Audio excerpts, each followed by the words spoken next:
네, 안녕하세요. 네, 창업의 신 이용우입니다. 이번 시간에는 김밥 전문점 창업에 대해서 여러분들께 좀 알려드리려고 합니다. 이번에 그 코로나19가 터지고 나서 아주 많은 아이템들이 그 어려움에 처했고요. 뭐 아이템을 떠나서 창업 시장 전반에 걸쳐서 어려움을 겪었습니다. 그런데 뭐 여러분들도 뭐 잘 아시다시피 그 배달 아이템이라든지 뭐 테이크아웃 할 수 있는 그런 아이템들은 그나마 뭐 선방 또는 또 선전을 했고요. 우리가 어렸을 때부터 먹던 그런 대중 아이템이기 때문에 뭐 경기가 어려울 때나 또 어렵지 않을 때나 사실 어찌 보면 만만한 그런 가격대의 만만한 음식이기 때문에 대부분의 분들은 좋아하는 음식이기도 합니다. 그런데 이번에 그 코로나19가 터지고 나서 이 김밥 전문점은 선전을 했습니다. 어디에서 저희가 알 수 있냐면요. 어떤 아이템, 한 아이템의 흥망성쇠는 여러 가지 요소에서 그 알 수가 있는데요. 가장 크게 감지가 되는 것은 매물량입니다. 매물량. 그러니까 예를 들면 어떤 특정 쌀국수 전문점이 있는데 그 쌀국수 전문점 중에서 유독 매물이 많이 쏟아져 나오는 브랜드가 있고요. 또 아무리 두드려도 매물을 팔지 않는 그런 브랜드가 있습니다. 예를 들면 뭐 가령 뭐 던킨도너츠라든지 뭐 베스킨라빈스 같은 경우는 이번에 코로나19가 터지고 나서도 매물량의 변화가 없었습니다. 가게들을 내놓진 않아요. 그러니까 살려고 하는 사람들은 당연히 많을 거고 팔려고 하는 사람은 또 거의 없고 이러다 보니까 권리금들이 많이 형성이 되거든요. 이 뜻은 뭐냐면 장사가 그래도 잘 되고 있다라는 뜻이에요. 장사가 안 되는 것은 무조건 가게를 팔겠다고 내놓는 경우가 많습니다. 그래서 저희가 그 어떤 한 브랜드에 대해서 이 브랜드의 흥망성쇠를 알 수 있는 여러 가지 열쇠 중에 하나가 가장 쉽게 알 수 있는 것이 점포의 매물량이거든요. 그래서 이런 김밥 전문점 같은 경우는 코로나19가 터졌는데도 불구하고 김밥 전문점의 매물량이 사실 그렇게 많지는 않습니다. 그래서 그 김밥 전문점들의 그 매출들을 저희가 한번 알아봤는데요. 그 김밥을 팔겠다는 매물량도 졌지만 그것은 그 매출의 변화가 크게 없었습니다. 그러니까 매출이 오히려 뛴 곳이 있었고요. 매출이 떨어진 곳들은 그렇게 많지는 않았습니다. 그 이유를 저희가 한번 살펴보니까요. 재택근무 하시는 분들이 좀 많고, 그리고 봄에는 소풍을 많이 가잖아요. 소풍을 많이 가는데 이 김밥과 소풍은 자연스럽게 연결이 되죠. 그래서 소풍도 못 가니까 그냥 뭐 김밥을 사 먹자. 싸 먹기는 요즘엔 또 옛날하고 달라서 잘 싸 먹지 않는 시대가 됐고요. 김밥을 배달해서 먹자라는 분들이 상당히 많았던 것 같아요. 그리고 가게로 나가서 직접 나가서 식사를 하지 않는 분들이 많기 때문에 테이크아웃을 해오든가 아니면 배달을 해서 시켜 드시는 분들이 상당히 많았습니다. 그래서 홀 매출은 줄어들었는데 반면에 배달 매출이 껑충 뛰면서 김밥 전문점의 그 한 달 매출에 큰 변화가 없었다라는 점이 이 김밥 전문점의 특징이라고 볼 수 있었습니다. 특히 이제 김간의 같은 경우는 우리 그 즉석김밥의 원조라고 그렇게 알려져 있잖아요. 그래서 김간의 같은 경우는 뭐 굉장히 탄탄했습니다. 김간의 매물은 별로 없었고요. 김간의 여러 군데 그 가맹점하고도 저희가 인터뷰를 했지만 매출이 크게 변화가 없었다라는 점이 좀 특징이었고요. 특히나 분식 쪽에서 매출이 크게 빠지지 않았다라는 게 이번 코로나19가 터지고 나서 창업 아이템의 큰 변화 중에 또 하나였습니다. 그래서 이번에는 김밥 전문점에 대해서 조금 깊이 있게 여러분들한테 알려드리려고 하고요. 또 빅데이터를 통해서 김밥이 얼만큼 인기가 많은지도 숫자를 통해서 여러분들께 알려드리도록 하겠습니다. 자, 우리나라 김밥이 어느 정도 그 프랜차이즈 브랜드가 있는지 한번 저희가 그 살펴봤습니다. 그 공정거래위원회의 그 사이트에서 저희가 한번 살펴봤는데요. 프랜차이즈 분식집은 389개의 브랜드가 있고요. 어마어마하죠. 야, 분식 브랜드가 389개, 뭐 어마어마합니다. 그리고 프랜차이즈 김밥 브랜드는 무려 61개가 있습니다. 여러분들 브랜드를 알고 있는 게 몇 개나 되겠어요? 얼마 되지 않거든요. 뭐 그래봤자 뭐 김간의, 또 뭐 종로김밥, 그리고 또 김밥천국, 또 뭐가 있을까요? 아마 여러분들 한번 손꼽아 보십시오. 어떤 김밥집이 있는지. 뭐 바르다 김 선생도 있을 거고요. 최근에 김밥에 대한 그런 관심이 얼마큼 있는지 제가 빅데이터를 통해서 한번 봤습니다. 그 네이버의 검색량을 보면 관심도를 좀 알 수가 있는데요. 작년에 2019년 4월 달에 약 10만 건 정도의 조회를 보였는데, 이게 약간의 등락폭은 있긴 했지만 꾸준히 상승을 해서 오히려 지난달 2020년 3월 달에 12만 9,800건의 모바일 조회수를 기록을 했습니다. 경기는 굉장히 어렵지만 김밥에 대한 관심은 계속 꾸준히 늘어가고 있다는 점이 굉장히 특이한 점이고요. 이런 점을 볼 때는 김밥에 대한 우리나라 국민의 관심이 굉장히 많다라는 것을 이 그 빅데이터에서도 볼 수 있었던 거예요. 그래서 김밥의 수요는 계속 지속적으로 늘어나고 있다라고 해도 과언이 아니라고 봅니다. 그러나 다만 그 코로나19 이후에 창업 시장이 좀 얼어붙은 상황이라서 김밥집을 창업하겠다라는 그런 검색량은 큰 폭으로 줄어들었습니다. 지난해 4월에 1000건, 그러니까 김밥집 창업으로 네이버에서 검색을 하시는 분이 모바일량이 1000건 정도가 됐었는데요. 이게 지난 그 4월 달에 1000건이었는데 6, 7월에 750건까지 빠졌다가 2019년 10월에 올라갑니다. 상승을 하고요. 다시 한번 12월 달에 1630건 정도로 최고점을 찍습니다.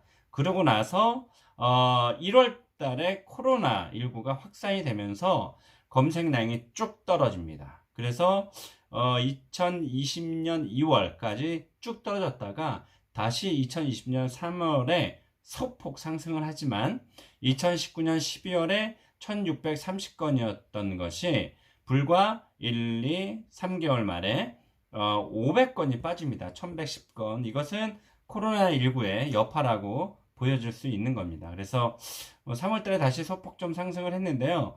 어쨌든 김밥에 대한 관심이 굉장히 늘어나고 있는 상황에서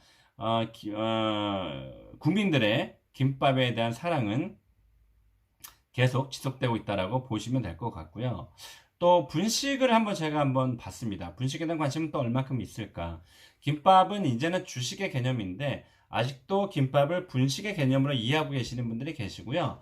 또 특히나 우리가 김밥집이라고 하더라도 뭐 김간애를 그냥 대표적으로 저희가 봤을 때 김간애에 가면 김밥만 있는 것이 아니고 수십 가지의 메뉴가 있는데 거기에 뭐 우동도 있고 또 떡볶이도 있고 우리가 분식으로 생각하는 그런 음식들이 많잖아요. 그래서 큰 범주에서 분식이라는 우리 국민들의 관심이 얼마큼 있는지도 제가 한번 살펴봤습니다. 2019년도 4월에 약 한 2만 건 정도의 조회수를 기록을 하고 있었는데요. 이게 거의 8월까지는 거의 비슷했습니다. 비슷했다가 9월 달에 조금 떨어지고 다시 올라갔다가 2020년 2월 그리고 2020년 3월 지난달에 다시 또 상승을 하게 됩니다. 그래서 그동안에 1년치의 모바일 검색량을 단순하게 한번 봤을 때는 아주 소폭으로 상승하고 있었다라는 점이 우리나라 사람들이 분식에 대한 사랑을 이 네이버의 검색량 가지고도 충분히 엿볼 수 있었다. 볼 수 있고요. 역시 또 분식집 창업이라는 키워드로 제가 한번 검색을 해봤는데요. 앞서 말씀드린 김밥집 창업의 그래프와 거의 흡사합니다. 그래서 창업 시장에 얼어붙은 것도 이 분식집 창업에서도 우리가 단순하게 좀 알 수 있었고요. 보시면 2019년 12월에 큰 폭으로 올라서 분식집 창업하겠다는 분이 관심이 굉장히 많았었는데요. 3,790건까지 갔다가 2020년 3월까지 계속 큰 폭으로 급락하고 있는 상황이에요. 그래서 일단 전체적인 창업 시장이 얼어붙었고 거기에 따라서 분식집 창업을 하시겠다는 분도 동반 하락했다라고 보시면 크게 지장이 없을 것 같습니다. 다만 다시 말씀드리면 김밥과 분식에 대한 관심도는 꾸준히 상승했다라는 점에서 이 김밥 전문점의 아이템은 코로나19가 터졌어도 사그라들지 않는다. 다만 그런 김밥 전문점을 어떻게 장사를 해야 되느냐라는 그 힌트와 숙제를 남겨준 그런 그래프라고 볼 수 있습니다. 그래서 아까 앞서서 소대 말씀드렸다시피 김밥 전문점이 코로나19 이후에 그 매출에 큰 타격이 없었다라는 게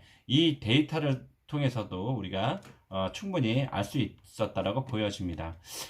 그래서 최근에 아마 그 싸다김밥이라는 브랜드를 혹시 모르시는 분들이 더 많을 것 같고요. 서울의 그 주택가와 오피스가 일대로 해서 제 싸다김밥이라는 브랜드가 굉장히 빠른 속도로 퍼지고 있습니다. 그래서 저는 과거 한 2년 전 정도에요. 구의역에 싸다김밥이 오픈을 했을 때 저는 그 싸다김밥을 보고 나서 이거 정말 잘 만들었다라는 생각을 했었는데요. 그 싸다김밥이 지금 지방은 지금 아직 잘 모르겠는데요. 서울 일대로 해서 지금 퍼지고 있는데 이 싸다김밥이 행보가 굉장히 빠릅니다. 그래서 이 싸다김밥이 그 여러 가지 요건을 좀 갖췄는데 소비자들이 좋아할 만한 이거 왜 김밥 천국을 굉장히 그 사람들이 좋아했잖아요. 왜냐면 싸니까 싸서 김밥 천국을 갔는데 가면 다른 밥이나 이런 면류들은 다른 분식집에서 파는 가격과 거의 비슷하거든요. 그래서 이런 미끼 메뉴라고 하면 좀 떨어질까? 일단 유도 메뉴를 통해서 소비자들을 끌어모은다라는 차원. 어찌 보면 공짜 마케팅과 비슷한데요.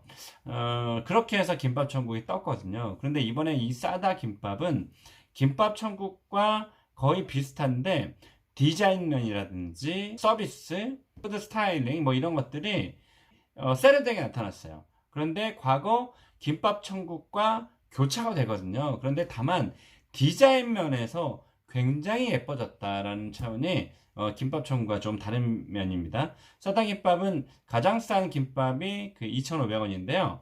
약간 항아리 뚜껑의 모양으로 나오는데 가성비가 굉장히 좋습니다. 그래서 제가 시간이 뭐 언제 되면 또 싸다김밥에 대해서 과연 그렇다고 싸다김밥이 뭐 좋기만 한 걸까? 뭐 이런 부분들. 그래서 싸다김밥을 해야 될까 말아야 될까 고민하시는 분들도 계실 텐데요. 제가 언제 한번 싸다김밥에 대해서 집중적으로 파헤치는 시간을 한번 가져보도록 하겠습니다. 김밥 전문점의 가장 큰 그 장점은 일단 대중성이에요. 싸게 먹을 수 있다. 김밥 천국에서 뭐 1,500원, 2,000원에 먹을 수 있고, 최근에 한 이슈가 되고 있는 그 싸다김밥, 세련된 싸다김밥에서도 가장 싼 김밥이 2,500원인데, 가성비가 굉장히 뛰어나다. 그런 점에서 주머니 사정이 조금 어렵다거나, 지갑이 얇으신 분들, 또 특히 그 학생들, 사실 편의점에 가서 삼각김밥하고 컵라면 그냥 먹는 것보다는 이런 가성비 높은 김밥집 가서 2,000원이나 2,500 김밥을 먹으면서 또 단무지, 김치, 또 국물까지 주잖아요. 그래서 편하게 앉아서 한 끼 2,000원, 2,500원에 해결할 수 있다는 점은 어찌 보면 소비자들, 특히 뭐 학생들이라든지 이렇게 주머니 사정이 어려운 분들에게는 굉장히 고마운 그런 아이템이라고 저는 생각이 듭니다. 그래서 이번에 코로나19가 터지고 나서 김밥 전문점의 그 중요도가 더 확인되는 그런 시간이었다라고 보여지고요. 또 우리가 어렸을 때부터 먹었던 음식, 또 엄마가 소풍 때 그 김밥을 말아주었던 그런 추억, 그리고 어머니 뭐 이런 생각들이 이제 김밥이 좀 녹여져 있고요. 그리고 일단 가볍게 빨리 먹을 수 있다는 점이 좋죠. 뭐 회전율도 굉장히 좋다라는 점. 그리고 창업자 입장에서는 또 소접은 창업도 가능하고요. 김밥을 싸는 건 조금 어렵긴 하지만 좀 단순 노동이죠. 어느 정도 김밥을 쌀 줄 아는 요령만 생기면 그렇게 그 뭐 힘은 조금 들고 손목은 좀 아파도 굉장히 고급 기술을 요구하는 뭐 한정식집이라든지 뭐 이런 그 고급 요리를 하는 곳보다는 인원을 채용하기가 물론 또 쉽지는 않습니다만 다른 고급 예를 들면 뭐 양식집이라든지 또 뭐 이탈리안 레스토랑 또 아니면 뭐 초밥집 이렇게 고급 기술자들을 채용하는 것보다는 훨씬 좀 수월한 면도 있으니까요. 그런 면에서는 여러 가지 측면에서 김밥 전문점의 창업 아이템은 앞으로도 유망 아이템이라고 볼 수 있고요. 일반 음식점들이 30에서 약 한 40%, 많게는 뭐 50%까지 육박이 되는 것들도 있는데요. 김밥 전문점은 약 한 40% 재료비를 보시면 되고요. 인건비가 약 20% 내외, 그리고 월세는 그 위치에 따라 당연히 다른데요. 그래도 10% 정도 안쪽에 포션으로 맞춰야 됩니다. 그래서 그 월세를 10% 정도 잡고요. 또 부가세, 뭐 매입과 매출을 또 계산을 상계를 하면 약 한 4% 부가세는 재워놔야 되고요. 또 그리고 카드 수수료 약 2% 정도 나가죠. 공과금 4% 정도 나가고, 또 뭐 정수기 그 대여라든지 이런 뭐 대여료, 또 보험료 같은 거, 그게 또 한 2, 3% 정도 나갑니다. 그래서 대략적으로 따지면 그 100%로 봤을 때 약 20% 정도가 수익률이라고 보시면 되고요. 그러면 약 한 3천만 원 정도면 한 600만 원 정도 수익이 남는다고 보시면 됩니다. 여기에서 본인의 인건비가 포함이 되어 있지 않습니다. 대부분 원래는 사실은 그 수익 계산을 할 때 본인의 인건비도 200만 원 정도는 적어도 잡아놔야 되는데요. 대부분의 장사하시는 분들이 본인의 인건비는 또 잡질 않죠. 그래서 3천만 원 정도 매출을 올랐을 때 재료를 얼만큼 잘 그 절제하면서 아끼느냐, 그리고 또 인건비를 아끼느냐에 따라서 600만 원 정도에서 아주 많게는 뭐 900만 원 정도까지 남기도 하지만, 그래도 특히 프랜차이즈 같은 경우는 또 본인이 그 하는 것보다는 재료비가 단 몇 퍼센트라도 더 나갈 수 있기 때문에 약 한 20% 정도가 수익률이라고 보시면 크게 다르지 않습니다. 어쨌든 올해 또 김밥 전문점이 계속 소비자들 그리고 창업자들에게도 주목받는 그런 아이템이라고 보여집니다. 네, 오늘 김밥 전문점에 대해서 알려드렸습니다.